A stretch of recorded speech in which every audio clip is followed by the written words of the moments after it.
Different way to trade forex. Currency অপশনের মতো trading currency ETF এর সীমাবদ্ধতা হলো মার্কেট 24 আওয়ার্স খোলা থাকে না। ফরেক্স মার্কেট খুবই অসাধারণ। বিনিয়োগকারীরা বা কারেন্সি ট্রেডাররা এবং সংশ্লিষ্ট ব্যক্তি ও প্রতিষ্ঠান বিজনেস করার জন্য বিভিন্ন কৌশল সৃষ্টি করেছে। বিভিন্ন ট্রেডিং সিস্টেম নিয়ে আজকে বিস্তারিত আলোচনা করব।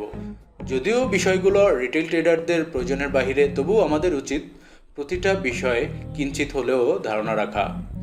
এর মধ্যে সবচাইতে বেশি জনপ্রিয়তা পেয়েছে retail forex, spot FX, currency futures, currency options, currency exchange বা traded funds, ETF, forex CFD এবং ফরেক্স স্প্রেড বেটিং। আসসালামু আলাইকুম ভিউয়ার, কেমন আছেন সবাই? ওয়েলকাম টু বেঙ্গল ফরেক্স। সাথে আছি মোহাম্মদ মাসুদ রানা খান। 4 নম্বর ভিডিওতে আপনাদেরকে স্বাগতম। আমরা কমপ্লিট একটি সিরিজ চালু করেছি ফরেক্সের উপরে, যেখানে আপনি অ্যাডভান্স লেভেলের টিউটোরিয়ালগুলো পাবেন। সেজন্য অবশ্যই আপনাকে চ্যানেলটি সাবস্ক্রাইব করতে হবে। আর যদি সাবস্ক্রাইব করে থাকেন, থ্যাংক ইউ ভেরি মাচ। আর যদি সাবস্ক্রাইব না করেন, তাহলে অবশ্যই চ্যানেলটি সাবস্ক্রাইব করবেন। ধন্যবাদ। চলুন তাহলে আমরা আজকের টিউটোরিয়ালটি শুরু করি।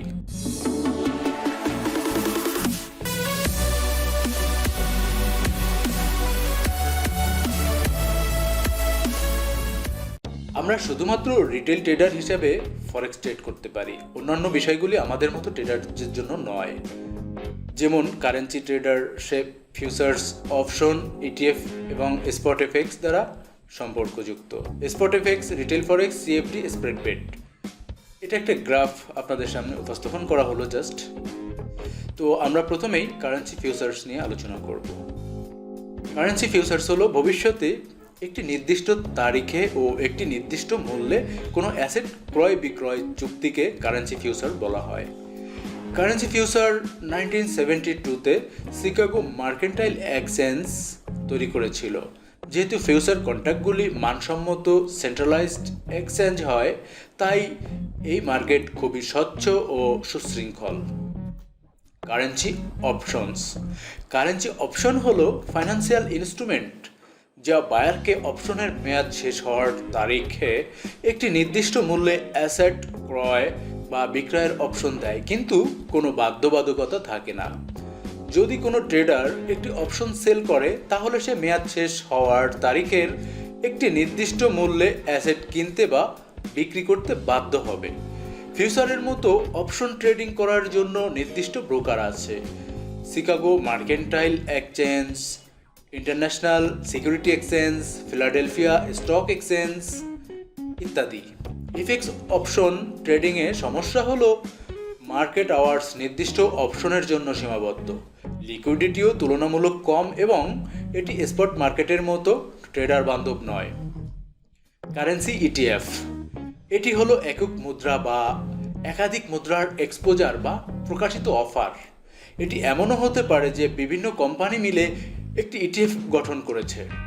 তবে ফরেক্স মার্কেটে ইটিএফ হলো একাধিক মুদ্রার সমন্বয়ে গঠিত একটি কারেন্সি বাস্কেট বা মুদ্রা ঝুড়ি। এই মার্কেটে প্রফিটের অনেক সুযোগ রয়েছে। ফরেক্স মার্কেটের উপর অনুমান করেও আপনি ইটিএফ কারেন্সিতে ট্রেড করতে পারবেন। কিছু জনপ্রিয় ইটিএফ এর তালিকা আমি আপনাদের সামনে উপস্থাপন করছি: ইউইউএফ, এফএক্সএফ, এফএক্সই, এফএক্সওয়াই, ইউএসডিইউ। উল্লেখিত ইটিএফগুলি বিশ্বের সবচাইতে জনপ্রিয়। ইটিএফগুলি আর্থিক প্রতিষ্ঠান দ্বারা তৈরি এবং পরিচালিত হয়। এই প্রতিষ্ঠানগুলো তহবিলের মাধ্যমে কারেন্সি মুদ্রা ক্রয় করে এবং তা হোল্ড করে রাখে। তারপর তারা একটি এক্সচেঞ্জের মাধ্যমে জনসাধারণের কাছে উক্ত তহবিলের শেয়ারগুলি অফার করে। উক্ত শেয়ার স্টকের মতো কেনাবেচা করা যায়। এক্ষেত্রে অবশ্যই চার্জ প্রযোজ্য। Spot FX.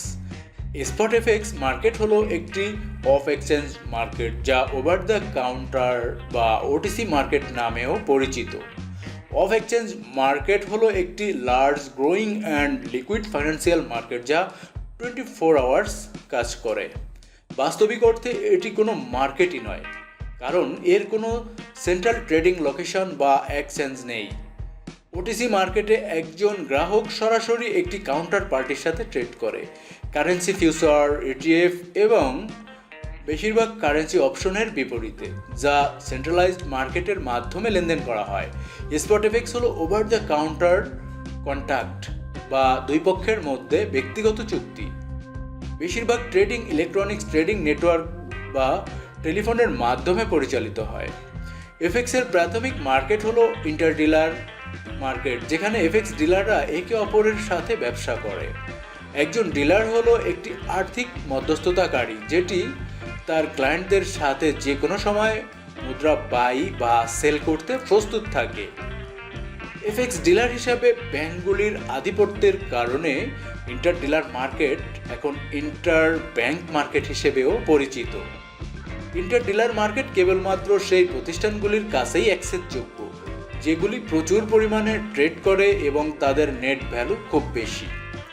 এর মধ্যে রয়েছে ব্যাংক, বীমা কোম্পানি, পেনশন তহবিল, বড় কর্পোরেশন এবং অন্যান্য আর্থিক প্রতিষ্ঠানগুলি। মুদ্রার হারের ওঠানামার সাথে সম্পর্কিত ঝুঁকিগুলি এইসব প্রতিষ্ঠান পরিচালনা করে। স্পট এফএক্স মার্কেটে কারেন্সির ফিজিক্যাল ডেলিভারিতে একজন ইনস্টিটিউশনাল ট্রেডার কারেন্সি ডেলিভারি বা গ্রহণ করতে ক্রয় বিক্রয়ের একটি চুক্তি করছেন। স্পট এফএক্স ট্রানজ্যাকশন হলো একটি দ্বিপাক্ষিক চুক্তি যা ফিজিক্যালি একটি মুদ্রাকে অন্য মুদ্রার সাথে বিনিময় করতে পারে। এই স্পট এগ্রিমেন্ট একটি নির্দিষ্ট পরিমাণ বৈদেশিক মুদ্রা ক্রয় বা বিক্রয় করার জন্য একটি বাধ্যতামূলক বাধ্যবাধকতা, যেটি হলো স্পট এক্সচেঞ্জ রেট বা বর্তমান বিনিময় হার। তাই আপনি যদি স্পট মার্কেটে ইউরো ইউএসডি ক্রয় করেন তাহলে আপনি একটি চুক্তিতে ট্রেড করছেন যা উল্লেখ করে যে আপনি ইউএস ডলারের বিনিময়ে একটি নির্দিষ্ট মূল্যে বা নির্দিষ্ট বিনিময় হারে একটি নির্দিষ্ট পরিমাণ ইউরো পাবেন। এটা উল্লেখ করা গুরুত্বপূর্ণ যে আপনি নিজে আন্ডারলাইং মুদ্রার ব্যবসা করছেন না, কিন্তু বাস্তবে এটি আন্ডারলাইং মুদ্রার সাথে জড়িত একটি চুক্তি। যদিও এটিকে স্পট বলা হয়, কিন্তু লেনদেনগুলি স্পটে ঠিকভাবে নিষ্পত্তি করা হয় না। বাস্তবে এটি স্পট এফএক্স ট্রেড বর্তমান মার্কেট রেট অনুযায়ী ওপেন করা হয়। প্রকৃত লেনদেনটি ট্রেড ওপেনের তারিখের 2 কার্যদিবসের পরও নিষ্পত্তি হয় না। এটি T+2 মানে 2 ডে প্লাস 2 বিজনেস ডে নামেও পরিচিত। এর মানে হলো যে আপনি যা কিনছেন বা বিক্রি করবেন তার ডেলিভারি 2 কার্যদিবসের মধ্যে করা উচিত এবং এটিকে মূল্য তারিখ বা ডেলিভারি তারিখ হিসেবে উল্লেখ করা হয়। উদাহরণস্বরূপ, একটি প্রতিষ্ঠান স্পট এফএক্স মার্কেটে ইউএসডি ক্রয় করে। ট্রেড ওপেন সোমবার এবং এটি ক্লোজ বুধবার। এর অর্থ হলো বুধবার প্রাপক তার ইউরো পাবে। যদিও সমস্ত মুদ্রা T+2 স্থির করে না, উদাহরণস্বরূপ USD CAD, USD TRY, USD RUB এবং ইউএসডি পিএইচপি মানের তারিখ হলো T+1, যার মানে আজ থেকে একটি ব্যবসায়িক দিন এগিয়ে যাচ্ছে। প্রকৃত স্পট ফরেক্স মার্কেটে ট্রেডিং এমন নয় যেখানে আমাদের মতো খুচরা ট্রেডাররা ট্রেড করার সুযোগ পেয়ে থাকে। রিটেল ফরেক্স এই মার্কেট হলো একটি সেকেন্ডারি ওটিসি মার্কেট, যেই মার্কেটে সাধারণ ও ছোট বিনিয়োগকারী ট্রেডারগণ বিজনেস করার সুযোগ পেয়ে থাকেন। তথাকথিত ফরেক্স ট্রেডিং প্রোভাইডারদের মাধ্যমে এই মার্কেটে বিজনেসের সুযোগ সৃষ্টি হয়। ফরেক্স ট্রেডিং প্রোভাইডার্সরা ট্রেডারের হয়ে প্রাইমারি ওটিসি মার্কেটে ট্রেড করে। তারা বেস্ট প্রাইস পেয়ে তাদের ট্রেডিং প্ল্যাটফর্মে প্রাইস প্রদর্শন করার আগে একটি মার্কআপ যোগ করে। মার্কআপটি হলো, ধরুন একটি পাইকারি দোকান তার খুচরা দোকানি ক্রেতার নিকট পণ্য বিক্রি করার সময় একটি মার্কআপ যুক্ত করে। সোজা কথায় পণ্যের মূল্যর সাথে নিজের প্রফিট যুক্ত করে দেওয়া। এখানে বিষয়টি তেমনই। ফরেক্স ট্রেডিং প্রোভাইডার্স আসলে প্রাইস থেকে কিছুটা ভিন্ন প্রাইস অফার করে। ফরেক্স ট্রেডিং প্রোভাইডার্স ফরেক্স ব্রোকার নামেও পরিচিত। টেকনিক্যালি তারা দালাল নয়, কারণ একজন দালাল ক্রেতা এবং বিক্রেতা দুই পক্ষের মধ্যে মধ্যস্থতাকারী হিসাবে কাজ করে, কিন্তু ব্রোকার এমনটি নয়, কারণ একজন ফরেক্স ট্রেডিং প্রোভাইডার্স ট্রেডারদের প্রতিপক্ষ হিসাবে কাজ করে। এর মানে আপনি যদি ক্রেতা হন তবে এটি বিক্রেতার ভূমিকা পালন করে, এবং আপনি যদি বিক্রেতা হন তবে তার ভূমিকা থাকে একজন ক্রেতার। আপাতত বিষয়গুলি সহজভাবে বোঝানোর জন্য এখানে ফরেক্স ব্রোকার শব্দটি ব্যবহার করছি না, কারণ বেশিরভাগ লোকরা ব্রোকার নামের সাথে পরিচিত, তবে আমাদের আসল পার্থক্যটি জানা গুরুত্বপূর্ণ। যদিও একটি স্পট ফরেক্স কন্ট্রাক্টের জন্য সাধারণত 2 দিনের মধ্যে কারেন্সি ডেলিভারি প্রয়োজন হয়, কিন্তু বাস্তবে কেউ ফরেক্স ট্রেডিংয়ে কোনো কারেন্সি ডেলিভারি নেয় না। ট্রেডিং পজিশন রোল্ডের মাধ্যমে ডেলিভারি তারিখ পরিবর্তন হয়। এটা ঘটে বিশেষত রিটেল ফরেক্স মার্কেটে। মনে রাখবেন, আপনি আসল কারেন্সির পরিবর্তে আন্ডারলাইং কারেন্সি সরবরাহ করার জন্য একটি কন্ট্রাক্ট ট্রেড করছেন।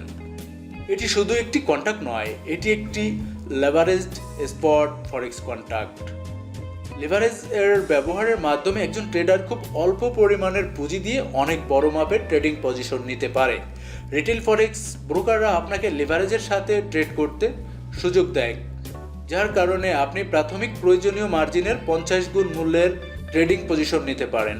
আপনার কাছে যদি $2000 থাকে, আপনি $1,00,000 মূল্যের ইউএসডি পেয়ারে ট্রেড পজিশন নিতে পারবেন। কল্পনা করুন একবার আপনি ইউরো ইউএসডি ট্রেড করবেন এবং তা $1,00,000 মূল্যের। এটা বিশাল ব্যাপার। আপনার অ্যাকাউন্ট শুধুমাত্র 2000 থাকায় আপনি নগদে কন্ট্রাক্ট নিষ্পত্তি করতে পারবেন না। লেনদেন কভার করার জন্য আপনার কাছে পর্যাপ্ত তহবিলও থাকবে না। তাই আপনাকে হয় ট্রেডটি সেটেল হওয়ার আগে বন্ধ করতে হবে বা এটি রোল করতে হবে। তা না হলে আপনাকে $1,00,000 দিতে হবে অথবা আপনি পাবেন। যদি এটি আপনাকে দিতে হয় তবে কি হবে একবার ভেবে দেখবেন। ফিজিক্যাল ডেলিভারির এই ঝামেলা এড়াতে রিটেল ফরেক্স ব্রোকাররা স্বয়ংক্রিয়ভাবে ক্লায়েন্টের পজিশন রোল করে দেয়। যখন একটি স্পট ফরেক্স ট্রানজ্যাকশন ফিজিক্যাল ডেলিভারি করা হয় না বা ট্রেড বন্ধ না হওয়া পর্যন্ত অনির্দিষ্টকালের জন্য রানিং থাকে, তখন এটি একটি রুলিং স্পট ফরেক্স ট্রানজ্যাকশন বা রুলিং স্পট এফএক্স কন্ট্রাক্ট হিসাবে বিবেচিত। মার্কিন যুক্তরাষ্ট্রে সিএফটিসি এটিকে রিটেল ফরেক্স ট্রানজ্যাকশন বলে। এইভাবে আপনি $1,00,000 গ্রহণ বা বিতরণ প্রক্রিয়া থেকে বাঁচতে পারবেন। আপনার ফরেক্স ব্রোকারের সাথে সমান, কিন্তু বিপরীত লেনদেনের মাধ্যমে খুচরা ফরেক্স লেনদেন বন্ধ হয়ে যায়। উদাহরণস্বরূপ, আপনি যদি মার্কিন ডলার দিয়ে ব্রিটিশ পাউন্ড বাই করে থাকেন, তাহলে আপনি মার্কিন ডলারের ব্রিটিশ পাউন্ড সেল করার মাধ্যমে ট্রেড ক্লোজ করে দেবেন। একে বলা হয় অফসেটিং বা লিকুইডেটিং ট্রানজ্যাকশন। মার্কেট চালু থাকা অবস্থায় দিনের শেষে যদি আপনার কোনো এন্ট্রি রানিং থাকে, তাহলে কারেন্সি ডেলিভারি এড়াতে এটি স্বয়ংক্রিয়ভাবে পরবর্তী মানের তারিখে চলে যাবে। আপনি রিটেল ফরেক্স ব্রোকার স্বয়ংক্রিয়ভাবে আপনার স্পট চুক্তিটি বন্ধ না হওয়া পর্যন্ত অনির্দিষ্টকালের জন্য আপনার এন্ট্রি রোল করতে থাকবে। কারেন্সি পেয়ার ওভার রোল করার পদ্ধতিটি টুমোরো নেক্সট বা টম নেক্সট নামে পরিচিত, যার অর্থ কাল এবং পরের দিন। যখন পজিশনগুলি রোল ওভার করা হয়, এর ফলে হয় ট্রেডার সুদ পাবে অথবা ট্রেডারকে সুদ দিতে হবে। এই চার্জগুলিকে সোয়াপ ফি বা রোল ওভার ফি হিসাবে বিবেচনা করা হয়।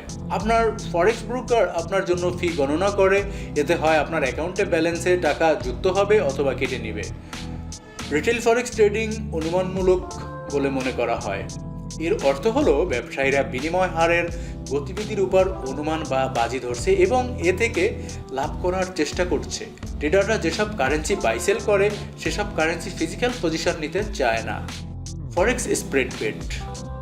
স্প্রেড বেটিং হলো একটি ডেরিভেটিভ প্রোডাক্ট যার অর্থ হলো আপনি অন্তর্নিহিত বা আন্ডারলাইং অ্যাসেটের মালিকানা গ্রহণ করবেন না। আপনি যেদিকেই মার্কেটের মুভমেন্ট বা অনুমান করুন না কেন, এটির দাম উপরে বা নিচে কোনো একদিকেই যাবে। একটি ফরেক্স স্প্রেড বেট আপনাকে একটি কারেন্সি পেয়ারের ভবিষ্যৎ মূল্যের দিক নির্দেশনা অনুমান করতে সহযোগিতা করে। স্প্রেড বেট ব্যবহৃত একটি কারেন্সি পেয়ারের দাম স্পট এফএক্স মার্কেটের কারেন্সি পেয়ারের দাম থেকেই উৎপন্ন। আপনি আপনার এন্ট্রি বন্ধ করার আগে মার্কেট আপনার পক্ষে বা বিপক্ষে কতদূর চলে যায় এবং প্রাইস মুভমেন্ট পয়েন্ট প্রতি আপনি কত টাকা বাজি রেখেছেন তার দ্বারা আপনার প্রফিট লস নির্ধারিত হয়। ফরেক্স স্প্রেড বেটিং প্রোভাইডার্স দ্বারা সরবরাহ করা হয়। যদিও মার্কিন যুক্তরাষ্ট্রে স্প্রেড বেটিং অবৈধ বলে বিবেচিত হয়, ইউকেতে এফএসএ দ্বারা নিয়ন্ত্রিত হওয়া সত্ত্বেও ইউএস স্প্রেড বেটিংকে ইন্টারনেট জুয়া হিসেবে বিবেচনা করে তা বর্তমানে নিষিদ্ধ রেখেছে। ফরেক্স সিএফডি যার মিনিং হলো কন্ট্রাক্ট ফর ডিফারেন্স। এটি একটি ফাইন্যান্সিয়াল ডেরিভেটিভ পণ্য একটি আন্ডারলাইং অ্যাসেট মার্কেট প্রাইসকে ট্র্যাক করে। মার্কেট প্রাইস বাড়বে নাকি কমবে এর মাধ্যমে বড় ট্রেডারগণ তা অনুমান করতে পারে। সিএফডি এর প্রাইস আন্ডারলাইং অ্যাসেট প্রাইস থেকে প্রাপ্ত হয়। সিএফডি হলো একটি চুক্তি যা সাধারণত একজন সিএফডি প্রোভাইডার এবং একজন ট্রেডারের মধ্যে সম্পাদিত হয়, যেখানে একটি পক্ষ অন্য পক্ষকে ট্রেড শুরু এবং ক্লোজের মধ্যে একটি ভ্যালু অফ সিকিউরিটি বা নিরাপত্তার মূল্যের পার্থক্য প্রদান করতে সম্মত হয়। অন্য কথায়, সিএফডি মূলত একটি নির্দিষ্ট সম্পত্তির উপরে একটি বাজি যার মূল্য বাড়তে বা কমতে পারে। সিএফডি প্রদানকারী এবং ট্রেডার সম্মত হয় যে যে বাজিতে হারবে সে এন্ট্রি প্রাইস থেকে এন্ট্রি ক্লোজ পর্যন্ত মূল্য পরিশোধ করবে। ফরেক্স সিএফডি হলো একটি অ্যাগ্রিমেন্ট বা কন্ট্রাক্ট। এন্ট্রি ওপেন এবং এন্ট্রি ক্লোজ করা পর্যন্ত কারেন্সি প্রাইসের পার্থক্য বিনিময় করার জন্য এটি সম্পাদিত হয়। একটি কারেন্সি পেয়ারের সিএফডি মূল্য স্পট এফএক্স মার্কেটে কারেন্সি পেয়ারের প্রাইস থেকেই উৎপন্ন হয়, অথবা অন্তত এটি হওয়া উচিত। যদি না হয় তাহলে সিএফডি প্রদানকারী তার প্রাইস কিসের উপর ভিত্তি করে প্রোভাইড করবে।